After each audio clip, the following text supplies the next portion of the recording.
السلام عليكم حبايبي، طمنوني عنكم. ان شاء الله تكونوا بألف خير وانتم عم تشوفوا فيديو. اليوم رح نعمل مع بعض بإذن الله فروج ورز، بس بتتبيلة رائعة. بس قبل ما نبدأ حبايبي خلينا نذكر الله ونصلي على رسول الله. اللهم صل وسلم وبارك على سيدنا محمد وعلى آله وصحبه وسلم. ولا إله إلا الله سيدنا محمد رسول الله، فضلا وليس أمرا. لما اشترك في القناة ينزل على السريع يشترك في القناة، يفعل زر الجرس على الكل ليصلكم كل شيء جديد مني، واللي ما حط لي اللايك كمان على السريع ينزل يحط لي اللايك. ما تنسوني امانه برغبتكم من اللايك والاشتراك وتفعيل زر الجرس على الكل. شكرا على تعليقاتكم الحلوه، الله يجبر بخاطركم يا رب. ويلا خلينا نبلش. انا رح احط هون معلقتين لبن زبادي، وراح احط بنفس المعلقه معلقه مي فرنجي كبيره، وعندي تقريبا معلقه كبيره من الثوم المدقوق، وراح احط عصير اللهم صل على النبي ليمونه كامله، هي ما فيها بزر. وراح احط زيت نباتي تقريبا نص كوب زيت نباتي تقريبا، انا ماني معايره بالكاسه مثل ما يكون شايفين كامشه وعمال بنزل. راح احط تقريبا نص معلقه كبيره بابريكا، بتحبوا تحطوها حلوه بتحبوا تحطوها حده، انا اللي عندي اياها وسط. ومعلقه كزبره مطحونه كمان معلقه كبيره، وهون عندي معلقة كبيرة سبع بهارات، ومعلقة كبيرة كركم، ومعلقة كبيرة كاري. وهلأ رح أخربط كل هدول مع بعض. أنا رح حطيت تقريبا نص معلقة ملح، والملح حسب الرغبة. وهلأ رح أخربطهم كلهم مع بعضهم. وهلأ رح أشيل من هاي تقريبا 4-5 معالق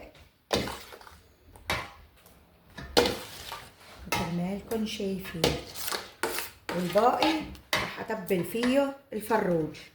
عن جد ما بقدر اوصف لكم الطعمه. وانا عندي هون تقريبا شي 2 4 6 8 9 فخدات. انا بس رح اعمل لهم هاي العمله، انا خيسلتهم ومفرزتهم حبايبي. انا استخدمت فخاد لانه اولادي ما بيحبوا الصدر، عندي بس انا ومحمد بناكل الصدر، البقايا كلهم ما بيحبوا الصدر، فاستخدمت فخاد. فيكن تستخدموا فروج كامل كمان بيصير ما بيأثر، فيكن تستخدموا جناح ما بيأثر، اللي انتو بتفضلوه واللي انتو بتحبوه. هون انا ليش عمال بجرح الفروج؟ مشان يدخل لقلبهم التبلة والملح وهاي الشغلات، مشان ياخدوا من طعمة التبلة. وهلا بعد ما كلهم جرحتهم رح انزلهم اللهم صل على النبي بقلب التبلة. بسم الله الله يبارك. وهيك بعد ما خلصتهم تحريك رح احطهم على الزيق شغلة ساعة اللهم صل على النبي، وبعدين رح اكمل معكم. بهاي الساعة انا رح انقع تقريبا 3/4 كيلو رز. وهون انا حميت الفرن على درجة حرارة 200، وهلا جبت الصينية ورح احط في قلبها تقريبا نص لتر مي من الحنفية بارض الصينية، وبعدين رح احط ورق الزبدة. وحتى ورقة الزبدة انا خيسلتها وعيصرتها مشان ما تصير معي مثل الخشبة توقف، لا مشان اقدر اتحكم فيها وما تحترق معي رأسا. وهلا رح اصف الفروج بالصينية لانه انا الفروج رح اشويه بالفرن. هلا كمان فيكن تحطوا شبك على وجه الصينية وتصفوا الفروج فوقه كمان بيصير، وتحطوا تحتهم مي. المي ليش بنحطها؟ مشان ما ينشف الفروج ويعظم ويحترق. وهون عندي كمان ورقة زبدة، انا مو خسلتها نديتها مي وجعلتها ورح امدها فوق الفروج، ورح احط كمان فوقهم ورق ألمنيو. انا بحط 3 طبقات من ورق الألمنيو. هلا منغطيها بورق الألمنيو بإحكام كتير منيح، لأنه أنا أكلت معي 1:05 على فرني على درجة حرارة 200 وحسب نوع الفرن. أنا أول شي شعلت الفرن من تحت مثل ما قلت لكم على درجة حرارة 200، أكلت معي 1:05. بعدين طفيت من تحت، شعلت عليها من فوق بعد ما شلت ورق الألمنيو، شعلت عليها من فوق بس 5 دقايق. وبعد ما حطيتهم بالفرن هلا رح نطبخ الرز. أنا حطيت في قلب الطشت تبلنا فيه الفروج لتر ميدا أغسل الصحن فيه لأنه لسه فيه بواقي التبلة، وبعد ما غسلته نزلته فوق الطنجرة إن نطبخ فيها الرز. وهلا بعمل له تحريكة وبغطيه شغلة 10 دقايق لربع ساعة مشان نحط الرز فوقه. وبعد ما غليت المي حبايب قلبي هلا بنزل 3/4 كيلو رز مثل ما قلت لكم، وانا نقعت الرز بمي غالية صار له تقريبا 2 ساعة.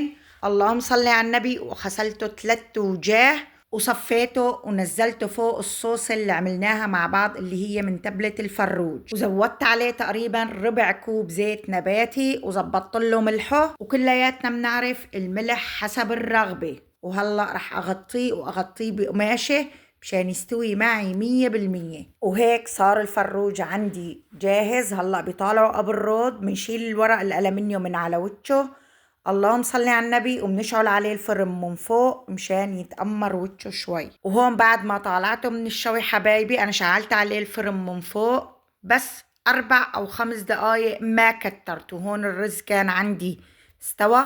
هلا بحركه وبصبه بالصحن. وعن جد عن جد عن جد اللي ما بجرب هالأكلة رح يندم كتير. طلعت طيبة ولذيذة، أنا أكلت منها صدقوني ما شبعت. ولهون حبايبي بيكون وصلت لنهاية هذا الفيديو ولنهاية يوم من حياتي. بتمنى الفيديو يكون عجبكم وتجربوا وصفاتي وتكتبوا لي بالتعليقات إذا عم تعجبكم أو لا. شيروا الفيديو حبايبي لرفقاتكم لقرايبينكم لأكبر عدد ممكن، الله يجبر بخاطركم وصلوني. وحابة أرحب بالمتابعين اللي انضموا جديد لقناتي، أهلا وسهلا فيهم وأهلا وسهلا فيكم جميع. وشكرا على تعليقاتكم الحلوة وشكرا على مشاركاتكم الحلوة اللي جد من جوا عمال بتعطيني دافع كتير كبير إني أقوم وأصور وأتحمس. انتو كتير عمال بتحمسوني وبتشجعوني، الله يجبر بخاطركم يا رب. شيروا الفيديو حبايبي لرفقاتكم لقرايبينكم لأكبر عدد ممكن وصلوني. والما اشترك في القناة ينزل على السريع يشترك في القناة، يفعل زر الجرس على ليصلكم كل شي جديد مني. والما حط لي اللايك كمان ينزل يحط لي اللايك. ما تنسوني حبايبي من اللايك والاشتراك وتفعيل زر الجرس على الكل ليصلكم كل شي جديد مني. وبرجع برحب فيكم جميع، الله يجبر بخاطركم جميع ويعطيكم كل شي بتتمنوه يا رب. والسلام عليكم ورحمة الله وبركاته. إن شاء الله بشوفكم بيوم جديد وفيديو جديد.